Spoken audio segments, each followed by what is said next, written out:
pernah saya bermimpi waktu itu. Waktu itu jadi kan saya masih Buddhis yang benar-benar taat, ya pernah kayak sembahyang ke Mak Wan Im dan gimana-gimana. Pas saat itu saya bermimpi Mak Wan Im sama Bunda Maria datang di mimpi saya itu. Tapi kenapa yang saat mereka mengulurkan tangan, yang saya tarik tangannya malah tangan Bunda Maria. Aku percaya akan Roh Kudus, gereja Katolik yang kudus, persekutuan darah kudus, pengampunan dosa, kebangkitan badan, kehidupan kekal.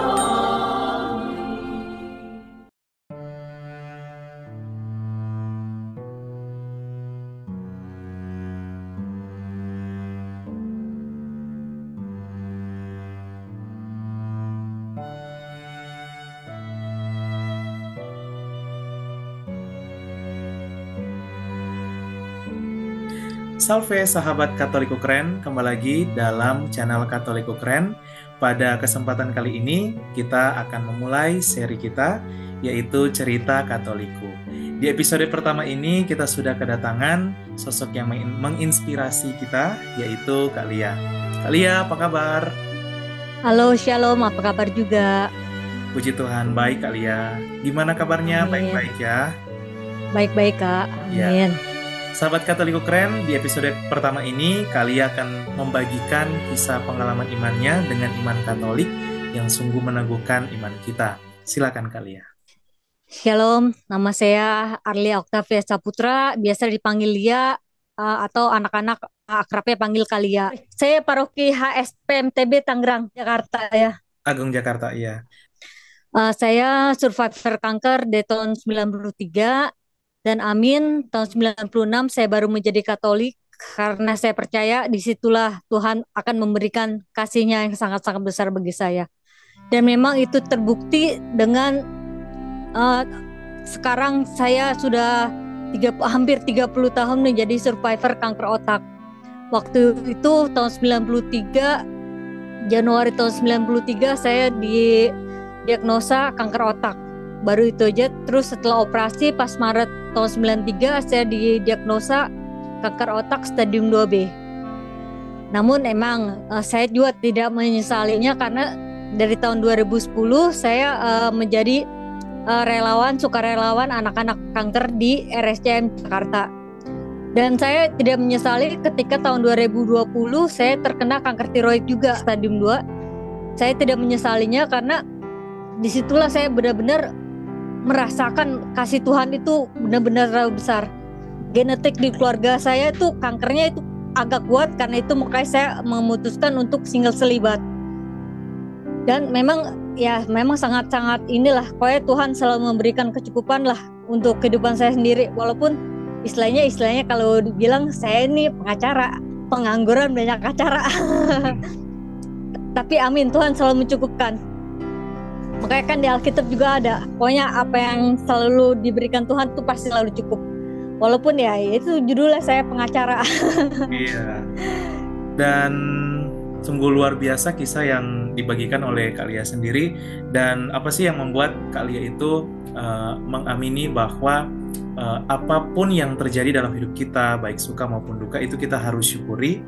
Dan pasti banyak sahabat Katoliko Keren nih Kak Lia yang kadang kayak, aduh aku dapat masalah nih, langsung nggak bersyukur, langsung down, langsung menyalahkan Tuhan.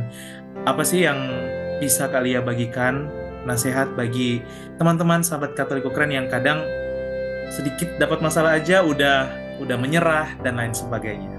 Nah, karena saya benar-benar percaya sama Tuhan, ya itulah yang bikin saya itu benar-benar berserah. Walaupun ya saya tahu emang dari kehidupan saya tahun 93 itu, aduh gue kena kanker gini-gini, banyak banget yang pada ngebully saya. Ya mata saya pun agak juling sedikit kan. Lu ngeliatnya kemana sih? Kalau ngeliat yang bener dong. Nah kadang ya walaupun saya berusaha menerima itu, dan akhirnya bagaimana menerima itu, akhirnya saya agak belajar humor sedikit. Karena amin di keluarga saya pun agak berhumor gitu, agak nggak usah terlalu dibikin ini dibikin susah, tapi dibikin have fun aja lah. Dan itulah yang makin itu akhirnya saya juga mengenal Katolik, mengenal ini. Pokoknya saya jadi makin berpasrah lah. Saya yakin bahwa Tuhan akan memberikan jalan yang terbaik.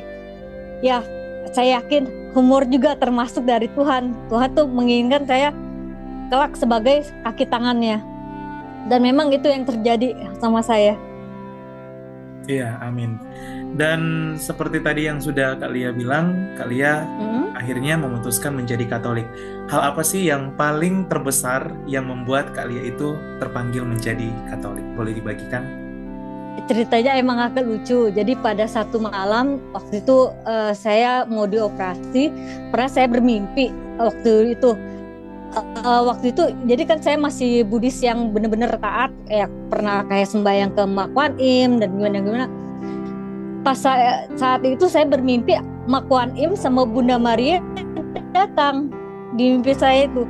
Tapi kenapa yang saat mereka mengulurkan tangan, yang saya tarik tangannya malah tangan Bunda Maria. Nah itulah makanya saya memutuskan menjadi Katolik, karena di pilihan saya tuh ya Bunda Maria. Dan Bunda Maria kan ada di Katolik. Iya. Bener, waktu itu memang saya benar-benar Buddhis yang taat, tapi akhirnya mungkin ya Dewi Kwan Im atau Buddha juga. Akhirnya saya tahu bahwa mereka itu hanya seperti Teresa Avila, hanya seperti John the Baptist, kayak gitu-gitulah. Mereka tuh cuman hanya sebagai santo-santa saja, bukan sebagai Tuhannya. Karena Tuhan kita yaitu Allah Bapa Tritunggal Maha Kudus. Iya, amin. Dan menarik tadi yang Kak Lia bilang, Bunda Maria menjadi sosok kudus yang berpengaruh besar, membawa Kak Lia kepada iman Katolik. Untuk sekarang ini, seperti apa sih sosok Bunda Maria? Seberapa pentingkah sosok Bunda Maria? Seberapa berjasakah sosok Bunda Maria bagi Kak Lia dalam kehidupan? Wah, he's my mom. Karena waktu kalau saya kadang suka berselisih dengan mama saya sendiri, kadang saya suka gaduh, Bunda, mama saya kok kayak gini sih, cuman Bunda aja deh yang baik. Kadang ya saya karena merasakan saya memiliki ibu yang lain gitu loh, dan ibu yang benar-benar abadi lah, benar-benar kasihnya full banget, membesarkan seorang anak istilahnya yang banyak kontraknya itu, aduh seperti Yesus. Waduh, susah sekali. Saya pun sangat dilindungi oleh suaminya, Santo Yosef. Santo Yosef itu malah saya selalu bilang jagoan silensium saya. Karena Santo Yosef itu dalam kitab nggak terkenal. Saya pun mau menjadi orang yang seperti Santo Yosef, tidak terkenal tapi kasihnya sangat besar. Sangat-sangat besar. Nah, makanya itu saya selalu menginginkan diri saya harus seperti Santo Yosef. Kasihnya besar tapi tidak terlalu terkenal, tidak apa-apa.